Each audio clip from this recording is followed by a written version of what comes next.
औज़ुबिल्लाहिमिनश्शैतानिर्रजीम बिस्मिल्लाहिर्रहमानिर्रहीम रब्बि इश्रह ली सदरी व यस्सिर ली अमरी वहलुल उक़दतम मिन लिसानी यफ़क़हू क़ौली। अस्सलाम वालेकुम अहबाब, टेक फार्मिंग में आपको खुशामदीद कहता हूँ और उम्मीद करता हूँ कि आपने हमारे चैनल की तमाम वीडियो ज़रूर सुनी होंगी और आप उनसे ज़रूर फ़ायदा हासिल कर रहे होंगे। दोस्तों, जैसा कि आप लोग इस वीडियो में देख रहे हैं कि बेज़ुबान परिंदों को कौवे और चील जैसे मुख्तलिफ जानवरों के रहम करम पर छोड़ दिया गया है। जब कोई इदारा पाकिस्तान में पोल्ट्री फार्मरों के मसाइल पर तवज्जो नहीं देगा तो यही हाल होगा। ये सब फीड्स मालकान और हैचरी मालकान की वजह से हुआ है। ऊपर से मेडिसिन कंपनियों ने भी लूट मार मचा रखी है। हर बंदा अपनी मेडिसिन की कंपनी रजिस्टर करवा कर बैठा हुआ है। फार्मर की अक्सरियत मकरूज है। फीड्स मालकान और फीड्स डीलरों ने अक्सर फार्मर को कर्ज के बोझ की वजह से गुलाम बनाया हुआ है। फीड्स के रेट इतने बढ़ गए हैं कि पाकिस्तान में जिस रेट पर अंडा और ब्रायलर मुर्गी तैयार हो रही है, इस रेट पर पाकिस्तान की अवाम लेने को तैयार नहीं और बेचारा फार्मर इनके खिलाफ कैसे एहतजाज कर सकता है जिनका वो खुद मकरूज हो। ये फीड माफिया आजकल इतनी तरक्की कर चुका है कि जिसकी एक मिल थी अब उसकी कई मिलें हैं। जब फार्मर को नुकसान होता है तो फार्मर अपना नुकसान पूरा करने के लिए मज़ीद उधार लेता है कि अगले फ्लाक को पाल कर अपना कर्ज उतार सके। मिल वाले भी इस फार्मर को फीड उधार पर दे देते हैं, क्योंकि वो जो रकम एक फार्मर को उधार मिल रही है वो उस फार्मर के खून पसीने की कमाई होती है। जो मिल मालकान ने कमाई होती है इससे फ़ायदा फिर भी मिल वाले को होता है। जब फार्मर मकरूज होता है तो किसी भी दूसरी फीड्स कंपनी से फीड नहीं खरीद सकता।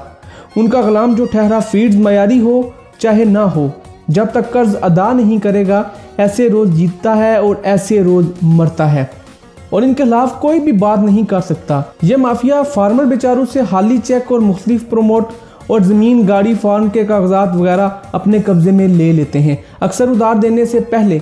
इसके बाद फार्मर नाकस किस्म का चूज़ा और नाकस किस्म की मेडिसिन की वजह से और साथ गैर मयारी फीड की वजह से फिर नुकसान में चला जाता है और इस तरीके से वो उनका गुलाम बन जाता है।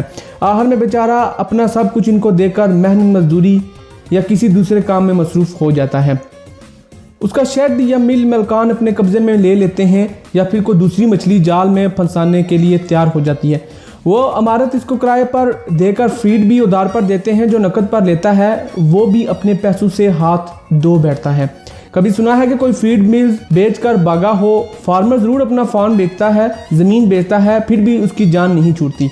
अब आ जाए पाकिस्तान पोल्ट्री एसोसिएशन की तरफ। ये लोग उसकी यूनियन के सरबराह हैं। उनकी अक्सरियत खुद अंडे की ट्रेडिंग से वाबस्ता और कुछ का अक्सर राब्ता एग्स के बड़े बड़े डीलरों के साथ होता है। ये लोग करते क्या है, पहले अंडे का रेट कम करते हैं, उसके बाद फार्मर अंडा रोकना शुरू कर देता है कि रेट मुनासिब होने पर सेल करेगा। उसको पता भी नहीं होता कि आगे क्या होगा। फार्मर की भी अंडा रोकने की एक लिमिट होती है, आखिरकार वो मजबूर हो जाता है।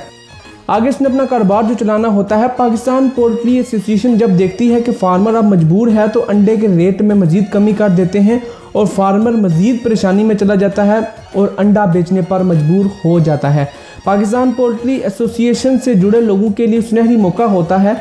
फिर ये लोग अपने गोदाम फुल कर लेते हैं अंडों से। उसके बाद ये लोग रेट को ऊपर ले जाते हैं और अंडे को डीलरों के गोदाम फुल होने की वजह से फार्मर का अंडा फिर रुकना शुरू हो जाता है। डीलर फिर पहले अपना स्टॉक निकालता है। फिर जब इन लोगों का स्टॉक खत्म हो जाता है तो ये लोग फिर रेट कम करके अंडा खरीद लेते हैं। अब जाए यूनियन की तरफ। इसमें मौजूद किसी भी मेंबर ने फीड के बढ़ते हुए रेटों के खिलाफ किसी फार्मर के साथ मिलकर कभी भी एहतजाज किया है? कभी किसी फार्मर पर रुके हुए अंडे को बेचने के लिए कोई पॉलिसी तजवीज़ दी? बिल्कुल भी नहीं। ये लोग फार्मरों का सेमिनार भी इस वक्त करते हैं जब लेयर फार्मरों का चंद महीनों का सीजन चल रहा होता है। उसके बाद इनसे वादे करते हैं कि रेट अच्छे रहेंगे, लेकिन बाद में कहानी फिर से शुरू। किसी फार्मर ने सोचा है कि इतना बड़ा सेमिनार के अखराजात कहाँ से आते हैं? ये सब शिकारी लोग, फीड मिल वाले, हैचरी वाले, मेडिसिन वाले लोग अखराजात बर्दाश्त नहीं करते और मरते हुए फार्मर पर मक्खन लगाकर दोबारा सहारा दे सकते हैं।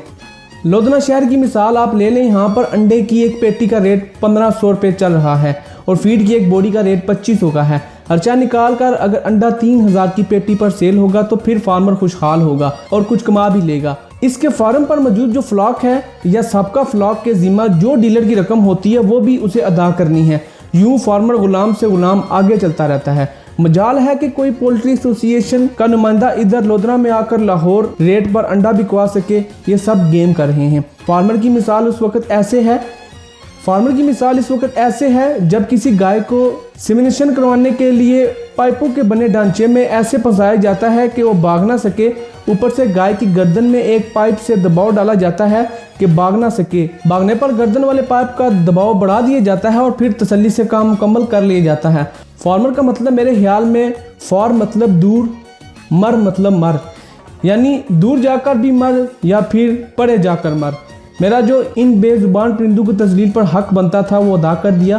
मेहरबानी करके इस पोस्ट को आप आगे ज़रूर शेयर करें और हमारे पाकिस्तान में कानून साजी करने वालों तक ज़रूर पहुंचाया जाए। शुक्रिया और उम्मीद करता हूं कि ये वीडियो आपको ज़रूर पसंद आएगी और इस वीडियो के अंदर जितनी भी इंफॉर्मेशन मैंने आपको दी है ये बिल्कुल हकीकत पर मुबनी मैंने आपको दी है। और आप इस वीडियो को लाजमी शेयर करें। ऑफिशियल फेसबुक पेज और हमारा यूट्यूब चैनल को सब्सक्राइब करना हरगिज़ ना भूलें। अस्सलाम वालेकुम।